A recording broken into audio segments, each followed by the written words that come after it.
Welcome back to another video, this time outlining the Charizard EX deck.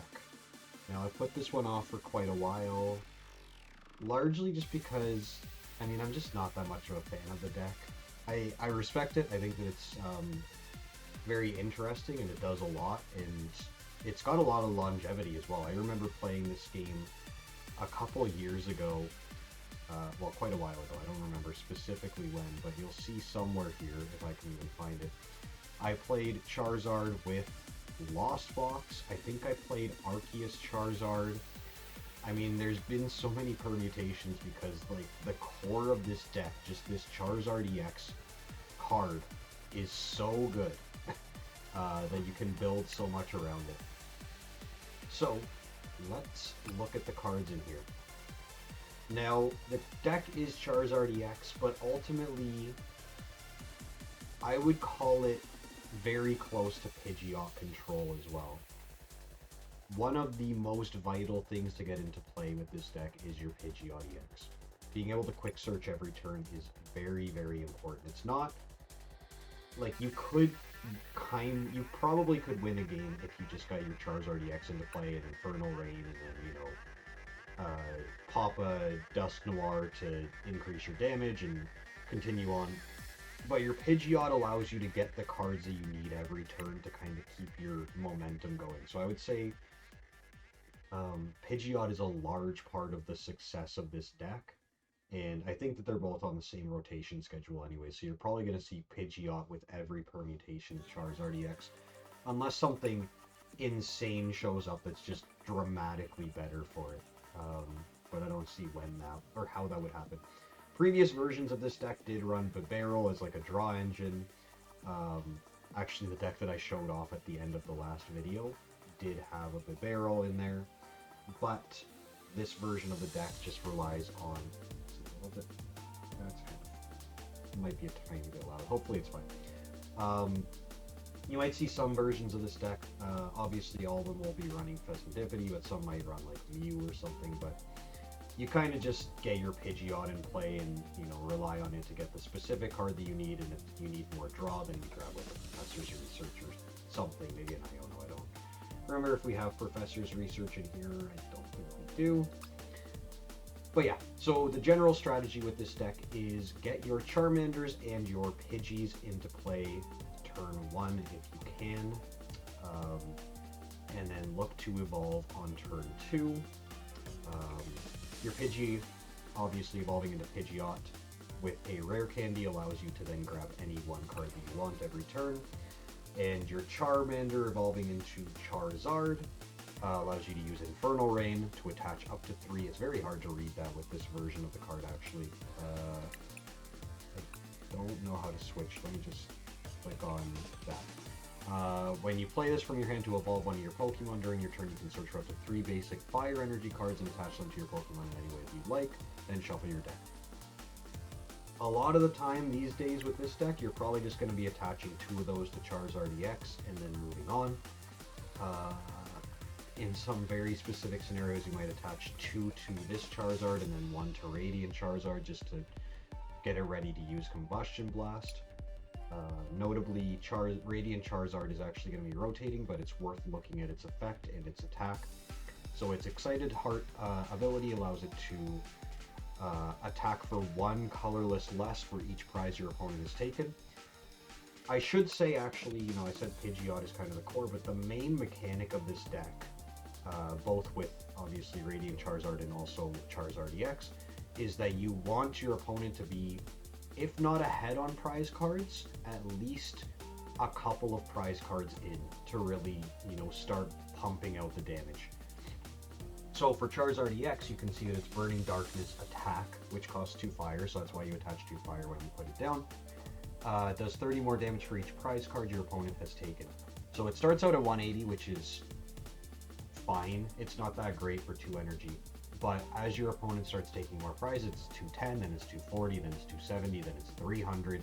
At 4 prizes, it's hitting for 300, which is going to knock out almost anything else that's meta right now. And then you just keep going and keep going. Now, to facilitate that, we've had a ton of different things kind of rotate in and out of this deck as time has gone on. Duskulls and Dusknoirs are the name of the game these days with this deck. So Cursed Blast on Dusclops or Dusknoir allows you to knock out one of your own Pokemon in order to do damage to your opponent's Pokemon. At the beginning of the game, therefore, you can essentially hit for 210 plus at minimum 50, so 260, if you're able to get one of your Duskulls evolved into a Dusclops.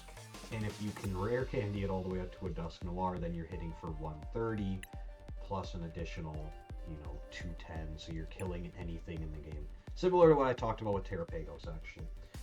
But this one just keeps going up. So obviously, being able to do that just at the start of the game is super good just to get the ball rolling, and then you can kind of carry on the momentum from there. Aside from that, we got a few supporting Pokemon. Cleffa is really interesting. One of the people that I go to locals with swears by using Cleffa in their Charizard deck. And I, honestly would agree a lot of the time because it works out so well for them very often. Free attack, does no damage, draw until you have 7 cards in your hand. If you get screwed on the beginning of the game, this can, potentially save you. It's worth noting as well that Cleffa has a free retreat. It's also worth noting that if given the option of knocking out your Cleffa or another more valuable Pokemon, your opponent will often probably boss up like a Pidgey or something, meaning you might be able to even use Cleffa more than once in a game, or at the very least, they're probably not going to go out of their way to knock it out. Now, obviously, though, Cleffa has 30 HP. It's a big liability in the end of the game, so that's, a little bit difficult to deal with, I guess. Previous versions of this deck did run Collapse Stadium. Now they run stuff like Lost Vacuum or whatever else. So it's not super easy to get stuff out of your field compared to, like, obviously Collapse Stadium can take stuff off of your bench just easily. Professor's Turo scenario can get one of your Pokemon back into your hand. But if you're struggling with stuff, with your last prize being an easy take on Cleffa, just throw a Collapse Stadium into the deck and then take it out. Now, worth noting, there are other liabilities, though. We got Lumineon V, which we talked about before. When you play it, you're able to grab a supporter from your deck and put it in your hand. After that, it is just a liability on your bench. You don't want it there anymore, but it's going to stay there, and your opponent can boss it up or, hit it with various things to get rid of it for an easy 2 prizes. Rotom V, a similar thing to Cleffa, but obviously more useful. If you don't have something to do at the end of your turn, like an attack that's worth using, you can use Instant Charge because it does end your turn, but allows you to draw 3 cards.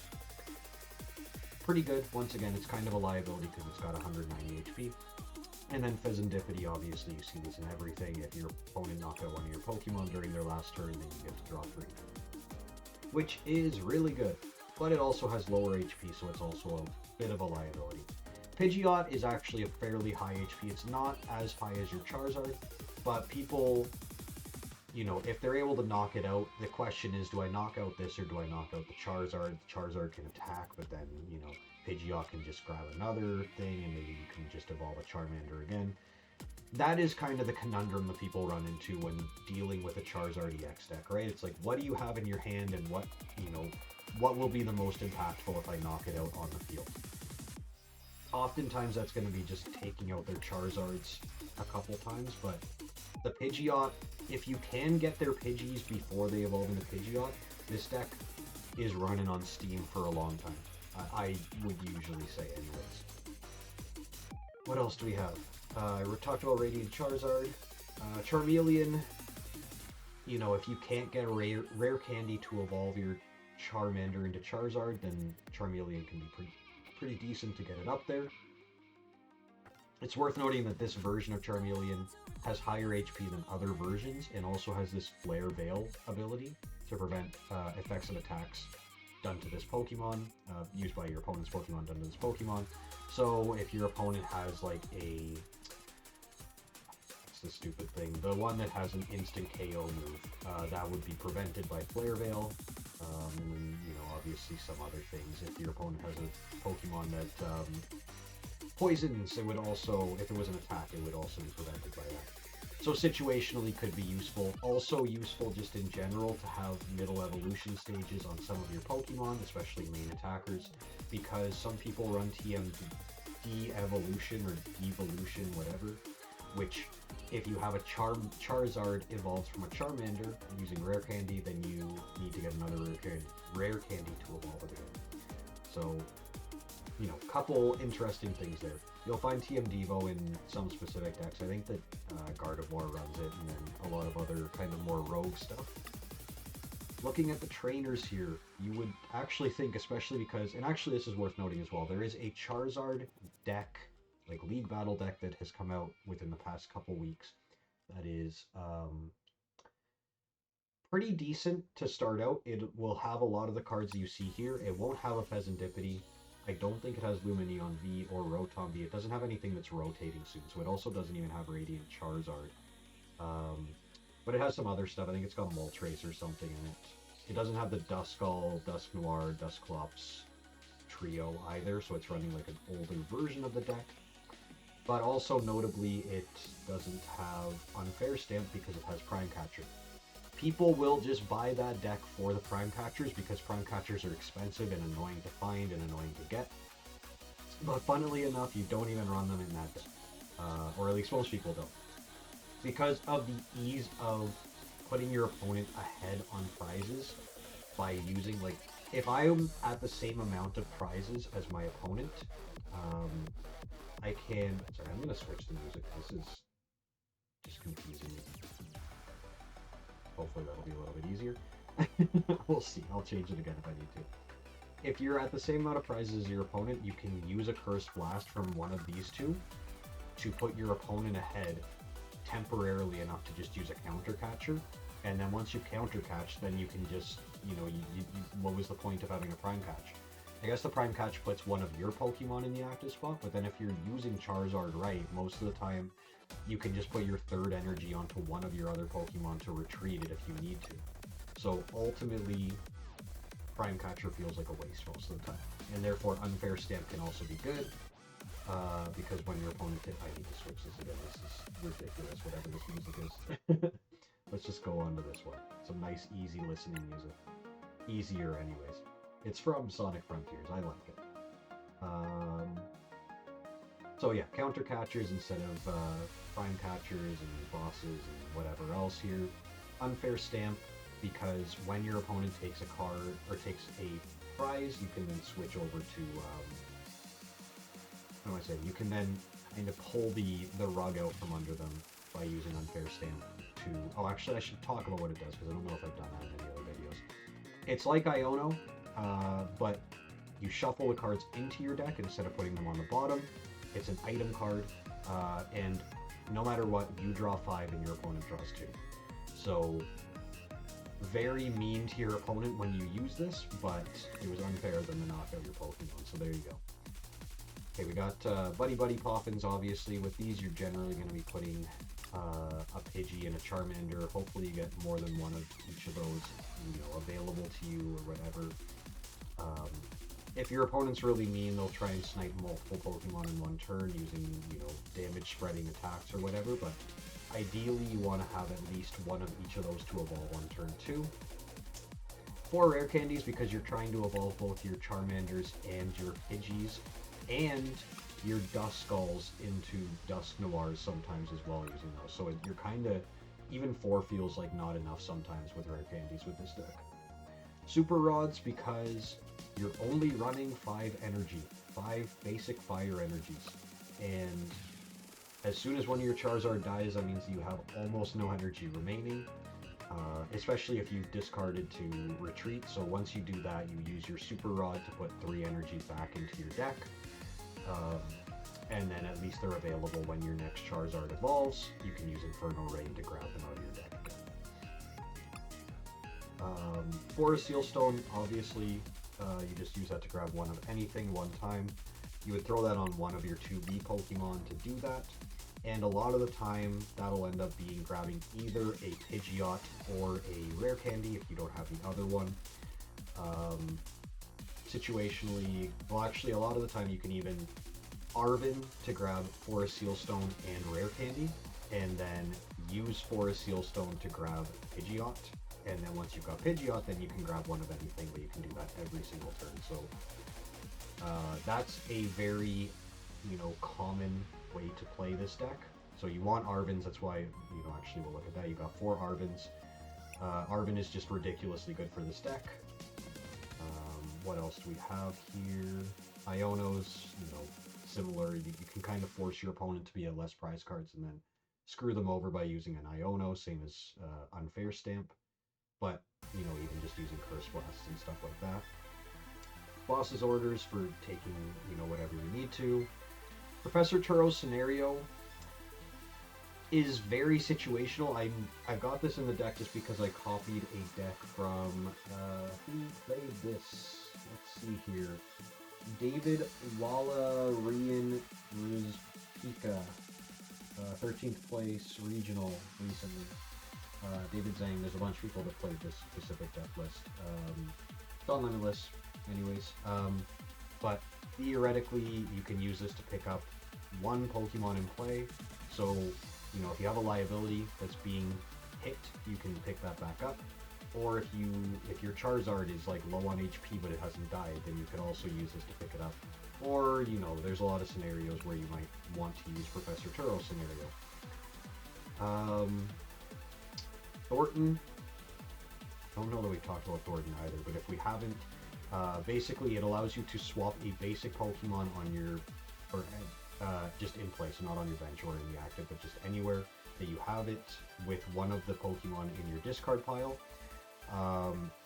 All effects remain from the previous one to the next one, including damage counters, special conditions, turns in play. Most notable is the turns in play there, because that means that you can swap out like a Lumineon V with a Charmander and then evolve at the same turn. Very, very useful if your bench just gets like sniped and you need to, get a Charizard anyways. What else? Briar. Don't know if we talked much about Briar in the past either. It's very, very, very good in this deck. I don't know how good, it's good in some other decks as well, but this deck it really shines because you can control so easily what your opponent has. So it says you can only use this card if your opponent has 2 exactly prize cards remaining. No more, no less. During this turn, if your opponent's active Pokemon is knocked out by damage from one of your Terra Pokemon, take 1 more prize card. So what that means essentially is you can take 3 prizes on a EX or V Pokemon, and you can take 2 prizes on a basic Pokemon. Usually you can, use a Cursed Blast if your opponent's at 3 prizes to put them down to 2, and then Briar for game potentially. Meaning often, you can Cursed Blast something weak on their bench, like anything that has less than 130 HP if you use a Dusknoir, and then use Briar in addition to, a fairly powerful Charizard attack to take 4 prizes in 1 turn. If not more. I mean, depending on what you want to do with this deck, you can go pretty insane with the amount of damage you can throw out in 1 turn and the amount of prizes that you can kind of cheat out as well. And Briar kind of ties that all together. So Briar is very, very solid in this deck. Defiance Band, if your opponent has more prize cards remaining than you do, the attacks on the Pokemon this card is attached to do 30 more damage to your opponent's active.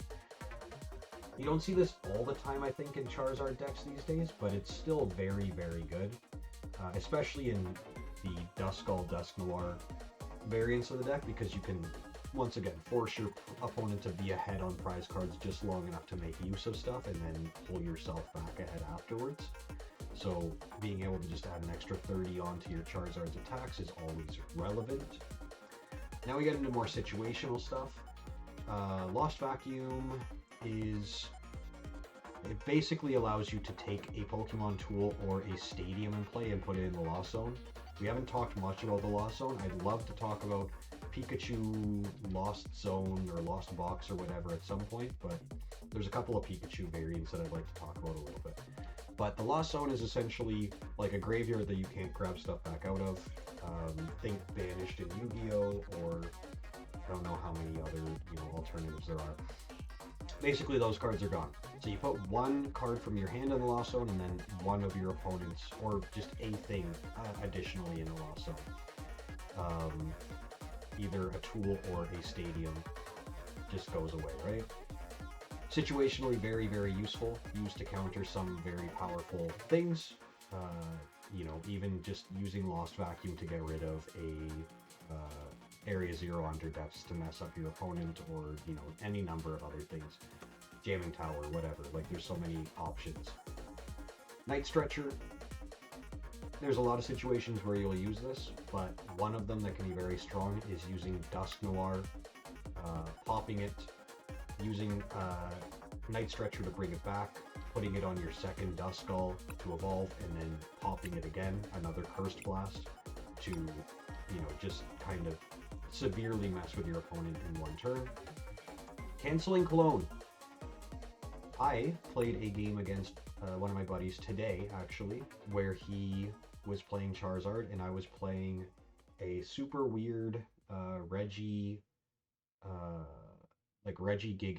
and Pikachu deck. But notably, I also had Cornerstone Ogerpon. Pokemon, and then type that in. Cornerstone Ogerpon says, prevent all damage from attacks done to this Pokemon by your opponent's Pokemon that have an ability. And if you look at this deck, that is like literally every single Pokemon that you would potentially attack with.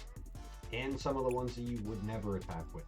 Charizard has one, Pidgeot has one, Rotom has one, both Dusclops and Dusknoir have them, Radiant Charizard has one, Flare Veil, Charmeleon even has one. It's rough out here if you're playing into a Cornerstone Mask Ogerpon. Now the ways that you can deal with that are multiple. One of them is Canceling Clone, which would prevent the effect of the ability for one turn, which is enough to then take it out. Secondarily is just bossing up anything else in the game. But it's worth noting that if your opponent puts just a Cornerstone Ogerpon in the active spot and doesn't have anything else on their bench, you are going to just have a bad time. I mean, obviously, in that situation, if you have a Canceling Cologne, you can just win the game. But if they have two Ogerpons, you know, one on the bench, one in the active, I don't know that you can do much against this, or against that with this deck, because you just don't have really what you need to be able to deal with that. If you find yourself running into that a lot, I would recommend putting in potentially either a second Canceling Cologne or other options to bring back some item cards from the discard, which there aren't many. I think Roseanne's backup is one that you could look at. But Canceling Cologne obviously can work for that. It can also work for other stall variants, but this deck is very, it doesn't play well into certain things, and that would be one of them. Anyways, that's just about it for card explanations. We're looking at 23 minutes already just with all that. Let's do a quick test game just to show off some of the stuff, and hopefully we'll get a better start than with the cloth deck that we had last time. Now, this variant of the deck isn't running TM Evo, nor is it running Entry, so I don't think that we necessarily want to go second, but I've seen arguments for going second with TM Evolution, which would allow you to evolve some of your Pokemon on turn 1. I don't know if I'm in favor of that or not. This is a little bit of a rough opening. Is my opponent going first, actually? Yeah, they decided to go first, so we're going second. I'm going to put Pidgey... I'm going to put Pidgey in the active spot and hope that maybe we can get it out of there sooner than later. Ooh, Giratina. So we're actually going to see some Lost Zone stuff here. I think actually in one of my test deck portions of the videos we did see some Lost Box stuff on the other side of the Cleffa, maybe Giratina even, deck. Okay, so we got a Charmander, which is good to have on the bench there. Let's buddy as well. Maybe even grab a second Pidgey just in case this one gets got. And a Duskull. Throw those on the bench here. We can maybe put Defiance Band on already, just in case they Iono or something. I am gonna Arven though. Grab Arven here, and then we'll do what we were talking about. So we'll grab a Rare Candy, and we will grab a Forest Seal Stone. Now, we don't really have a Pokemon V to put this on right now, but if we draw into one that's super, super solid, otherwise not as good. Let's throw the Defiance Band on Charmander. Normally you probably would not do that, but screw it.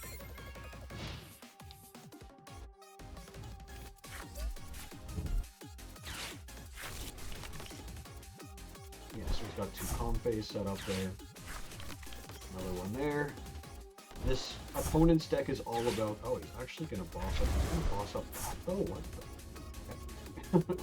And then he's going to use Abyss Seeking right afterwards?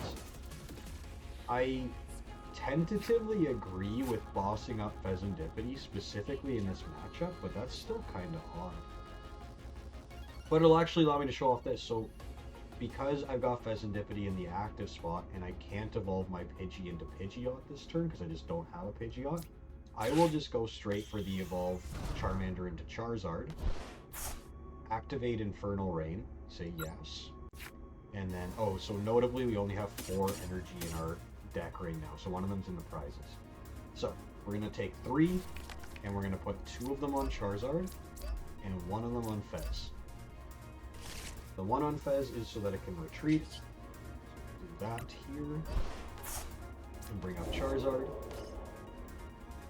And still can't use Forest Seal Stone. I don't think we want to boss because getting Giratina is actually super nice. Oh, we can't get Giratina. Right, we have lower damage right now, so we can't get Giratina. Getting one of the Comfeys is not bad.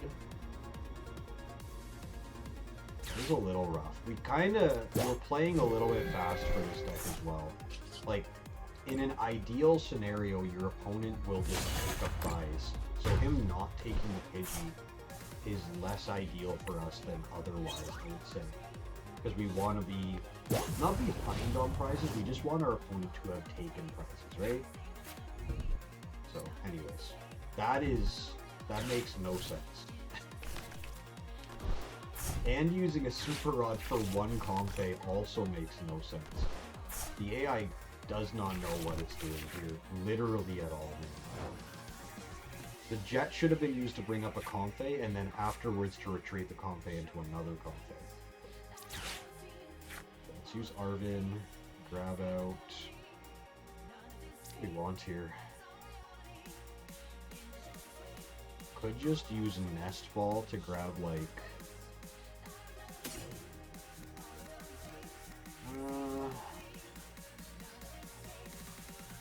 second guessing myself here a little bit. I think we grab either Nest Ball or Ultra Ball. But I'm leaning towards Nest Ball to grab a V Pokemon and then use the Forest Seal Stone. So let's do that. Okay, so actually Lumineon V is also there. We wouldn't want to use that because it doesn't get its effect when we use a Nest Ball on it. So we'll grab Rotom, throw Forest Seal Stone on it. Forest Seal can grab one of anything. Star Alchemy, which is also our V-Star for the game. Let's grab... I'd love to just grab Pidgeot EX, but I'd also love to just have a better hand. Because we also need a rare candy to really get that going regardless.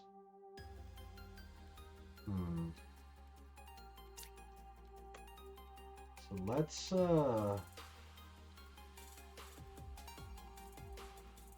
and Dusklops is not going to do enough to take out one of those Comfeys. I think we grab a rare candy and just hope for something, hope for one of the other things that we can actually evolve using it next turn, or in an upcoming turn. Now the question is, do we Burning Darkness, or do we just use Rotom V's ability? Shred only does 160, although I think that Abyss Seeking, no sorry, not Abyss Seeking, does he? Yeah, he has actually discarded this. Star Requiem just knocks out the opponent's Pokemon. Lost Impact wouldn't be a big deal, but Star Requiem would be if he gets a V-Star on it and then also puts a Psychic Energy. Which is possible because he's already got the Grass. But I still think we kind of just got to go for draw here, if I'm being honest. So this might be a little bit unorthodox, and it probably would be good to also retreat before doing that. But hey, we got a Dusknoir, so that's ideal, I would say. Does he have the V? V-Star? He doesn't have the V-Star, okay. Well, I guess Shred does use a neutral, like a colorless, so it's not... It's still stupid, but it's not the worst thing that it could have been, I guess. You'll see as well, like, the fact that we just don't have a Pidgeot in play is very detrimental. I'll just put it that way. I want a Rare Candy Dusknoir just to get more damage out there. If we use Rare Candy on Dusknoir, then we're going to be hitting for 210, but that still isn't... Oh, but no, it wouldn't be enough. Yeah, we also have the Defiance Band on this that's doing, like, nothing for us. I think we Rare Candy anyways. I think we just go for it. Rare Candy that. Go for a Cursed Blast. Now, it's worth noting as well, we could Cursed Blast the Giratina. And in this situation specifically, I might do that just because he doesn't have any other attackers set up. And he puts so much energy onto this. Yeah, he gives the thumbs up because he thought that was good for him. But little does he know that it isn't, because now I use Burning Darkness to get the KO. In that situation, actually, it would have been better to just use a Dusclops instead of a Dusknoir, because we kind of wasted a Rare Candy. Not wasted, but like, we don't have a ton of Rare Candies available, and we need to use one. We would like to use one to get Pidgey into Pidgeot EX. Although it's looking more and more likely that that's just not going to happen this game. Oh, he actually used Roxanne. Roxanne was also in the previous version of this deck. It's like an Unfair Stamp, but it's a supporter, and only usable if your opponent has 3 or fewer prizes. Secondary attacker in this deck is Cramorant, and he is able to use Spit Innocently for free. So that's not ideal for us. I'm actually wondering, we want to put the Charmander down here, because then at least we can potentially get a Charizard. But I'm wondering if we don't attack the Manaphy and just instant charge, because we desperately need to get some of this other stuff set up again. And actually, notably, we lost our Super Rod, which I was going to rely on to get the energy back into the deck right after the Charizard dies.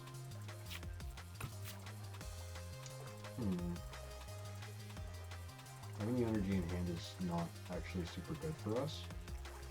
Putting in the discard so that I can Super Rod it is an interesting option. Actually, let's Ultra Ball grab discard another Ultra Ball and energy. So I'm playing 5D chess here a little bit. We'll grab a Pidgeot EX, evolve that using the Rare Candy here. Let's do that one, doesn't matter at all.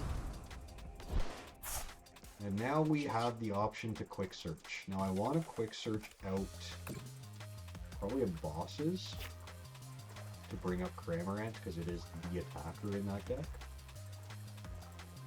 Let's grab that. Check what else we have here. We're going to need the Super Rod soon as well. So keep that in the back of your mind.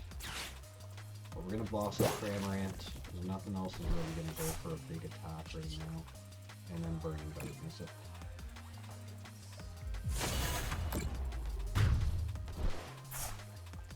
Grab this.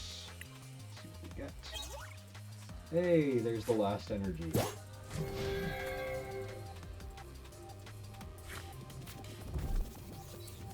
It's also worth noting that if he does get a KO on my Charizard, it's not looking like he's going to be able to, but if he does get a KO on my Charizard, then I still get to use Fez and then also Pidgeot. So we're in very, very good shape here, I would say. We've got Briar. We can't use Briar because we're way ahead. Normally you would want to not be ahead, or at least equal. Being this far behind means that we're doing like bullcrap damage with Burning Darkness. But anyways, let's do a quick search. Find...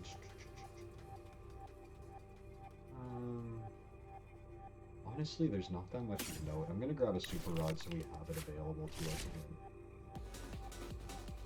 And then... I don't think I want to use Super Rod right now. I just want to have it there. We'll just Burning Darkness again. At this point in the game, if the opponent doesn't really set anything up, we just win by default. So we'll see if that ends up happening here.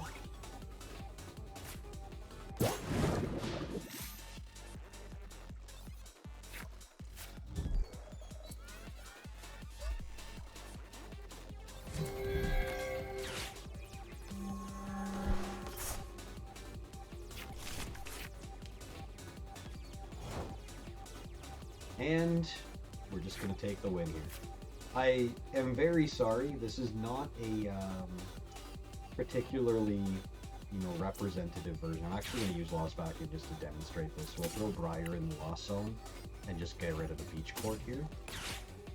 So in a normal version of this game, that might have actually been like a game changer. Right now it's kind of just like, yeah, whatever, who cares, you're about to win. But yeah, apologies for this not being like a normal representation of Charizard.